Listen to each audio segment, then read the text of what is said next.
Yung ginagawa ng mga kababayan.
Yung ginagawa ng mga kababayan.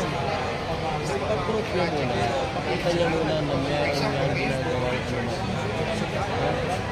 tayo kasi yung iba natin ng mga kababayan. Siyempre, yung mga naniniwala ng mga dito ay yun yung bumukontra sa mga gawa.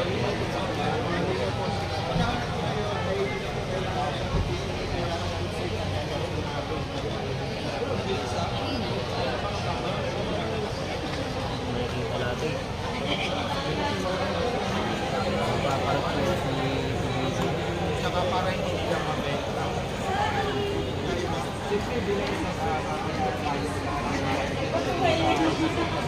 Siya po, matagal na ako. Depende sa dito, 25 lahat sa atin. Kaya ulitin po kami. At the same time, sa ating mga kapatid, priority sa bayad, priority yung nasa Negros area, sa mga area. So, depende sa ibibigay mo. Ngayon, puro dito. Puro sa mga squatter area. Relocate. So, ito po yung 360 ngayon. Sila po yung relocate. So, yung phase 2 naman, yung mga suklalo or teachers or nurses, health workers. So, yun naman po yung i-focus nila. So, depende. Ibig sa kabilang na sa may pisto, sundalo traffic. O, if ever, ganun po yung project nila. So, ngayon, yung phase 2, halimbawa, sa mga danger zone, sa mga binabangak, sa ilalim ng tulay, or sa gilid ng tulay. So, yun po yun, no? Tapos, ito po, ang ating National Housing Authority. So, ang general manager natin, si Mr. Joven. So, ayan, programa po ng ating Pangulong Bongbong Marcos na pabahay. So, 1 million per year po ang target ng ating Pangulong Bongbong Marcos. So after ng 6 years niya na term, ang mangyayari po, naka 6 million more or less na po tayo na target na meron po tayong mga units po yun ang 6 million units na mabigyan po ng pagkalooban ng pabahay ng ating Pangulong. Yun yung target yun. Opo, target po. Paano ba makapag-build dito sa pabahay ng Mr. Parang po ba yung ulan? Meron po ba tayong idea? Kung sino po yung i-qualified po ng ating mga LGU or barangay na qualified kayo na bigyan ng pabahay, so bibigyan po kayo. For example, nasa ilalim sila ng tulay or matagal na silang squatter or dadaanan ng Build Better More na project, di ba, i-relocate yun. So, meron din po silang portion na qualified din po sila sa gano'n. Sir, may tanong po.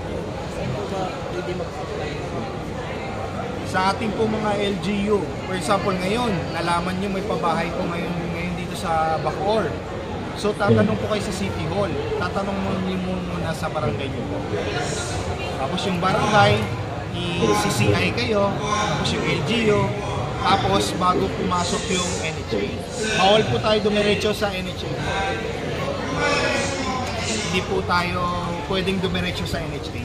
Di ba ma'am? bawal po yun. Kasi kakatok ka dun sa gate. Ngayon po babae, wala po. Sir, saan ba yung mga relocation nila? Yung mga lugar? Depende pag na ano po natin, ito kagandahan sa ating Pangulong Bongbong Marcos tsaka sa ating mga dito sa NHA. Kasi ang pabahay, malapit na sa lahat. Nakita nyo kanina may mall. Walking distance na, may school. So kumbaga, develop na ang isang pabahay ng ating Pangulo.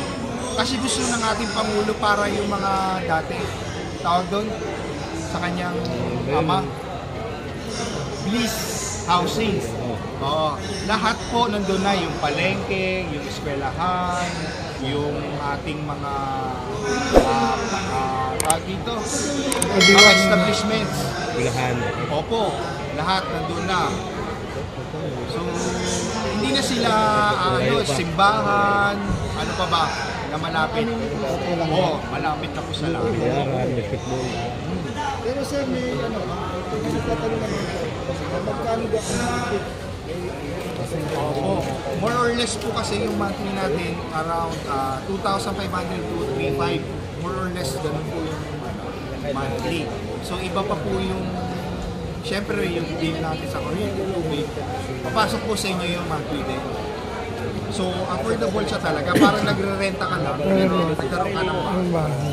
Tsaka maiwasan po yan yung ibibenta, hindi tulog.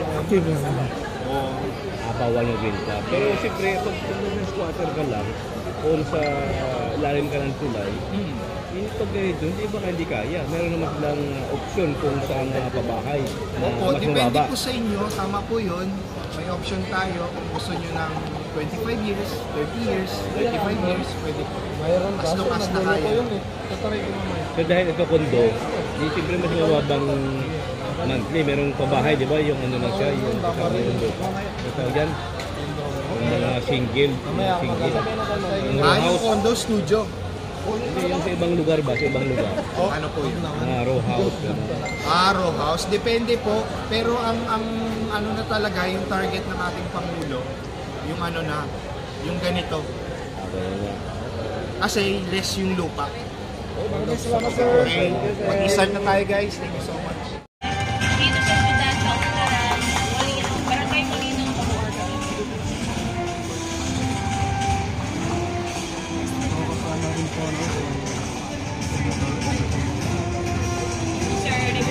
Sa buong ito, ating masasaksihan ang pagkakopro ng ating time capsule. Mga kababayan, isang masigabong palakpakan! Ang proyekto ito ay bahagi ng programang Build Better More o BBM Housing ng pamahalaan. Nakatakdang maging tahanan nito ng 120 pamilyang nakapektuhan ng Supreme Court Mandamus ruling sa paglilinis ng Manila Bay. Ang proyektong ito ay binubuo ng 2 low-rise buildings na may 15 palapag at 60 units kada gusali. Maraming salamat po, mahal na Pangulo! Sa puntong ito, bibisitahin ng ating mahal na Pangulo ang mga model units sa Buildings 1 and 2 na itinayo sa ilalim ng Phase 1 ng proyekto. Maraming salamat po!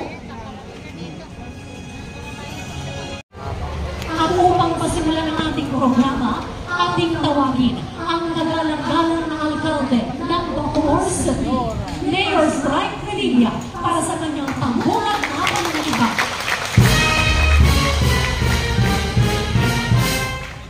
Isang pagkati po sa makasaysayan araw dito sa ating lahat, lalo na po sa ating mga Bongbong Marcos Jr. pagpapalapakan natin.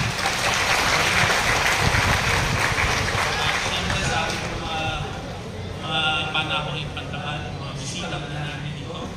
Siyempre, pinamuna po ang ating kapitenyo.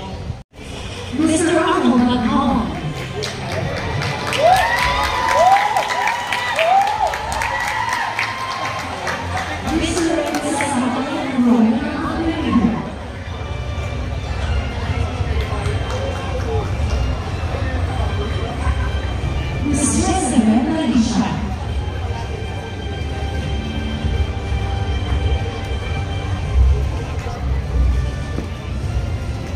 Mr. and Mrs. Gilbert and Carolina Amaro.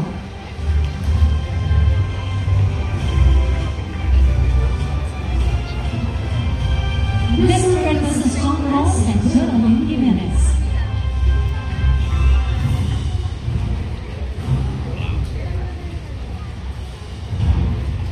Mr. and Mrs. Robin and Janet Marcos.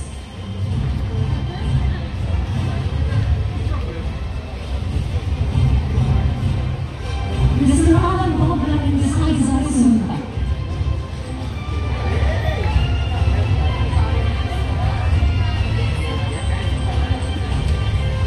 Mr. and Mrs. Rosalito and Vilma Abreu.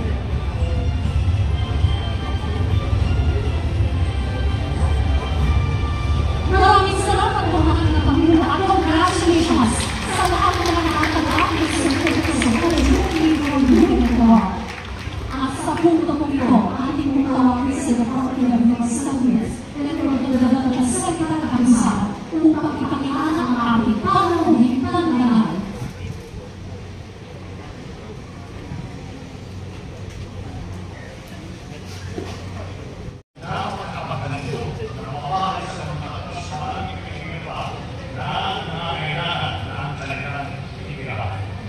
Isama pa rin natin ang magiging pinundahan ng Economiso na ay mamahagi na sa pamamagitan ng Emergency Housing Assistance Program.